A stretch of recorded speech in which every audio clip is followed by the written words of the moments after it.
done a gait analysis and we've done a functional movement assessment. So what we're going to do is we're going to break some of those findings out and show just some general exercise routines that are great for runners. Some of the things that we see with runners is core weaknesses and weaknesses in the hip. So a lot of times people complain about IT band pain, different knee pain. Strengthening the hip and strengthening the core, we can kind of prevent a lot of those things. By taking control of the motion of your foot and controlling the strength in your hips, you can kind of take care of those biomechanical problems in the knees that most of those injuries are caused by.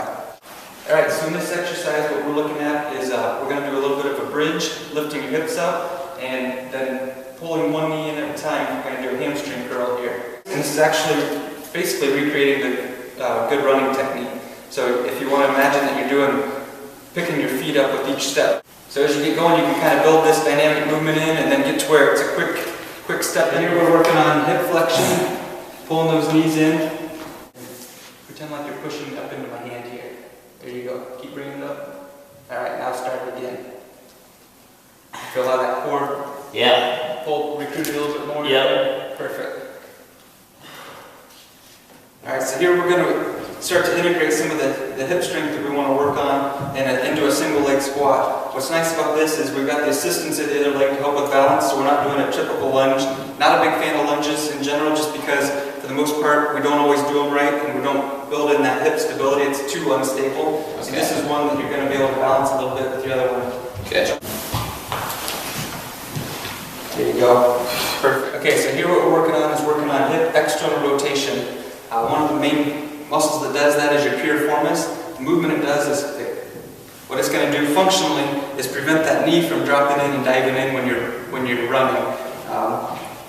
Kind of excessive pronation, a lot of people you'll see, some of that's related to hip strength. So the way we're going to work on that, Scott's going to pull his foot up here, we're going to take a band around the ankle, and then the movement is pulling that foot across and down.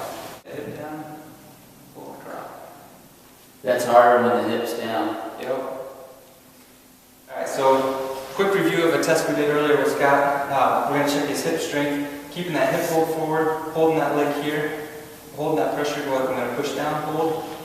Alright, and that's a real subtle thing. That looked really strong, but the better the athlete, the better the chief they come up with. So Scott pulled that hip forward, kicked in his hip flexors. What I want to do is really test that glute med and more the posterior fibers of the glute med.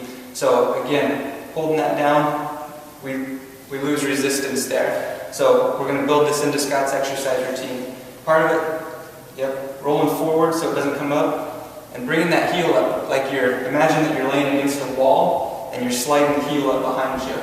So you should really feel it in the back part of your hip. Alright, so here Scott's doing kind of a figure 4 piriformis.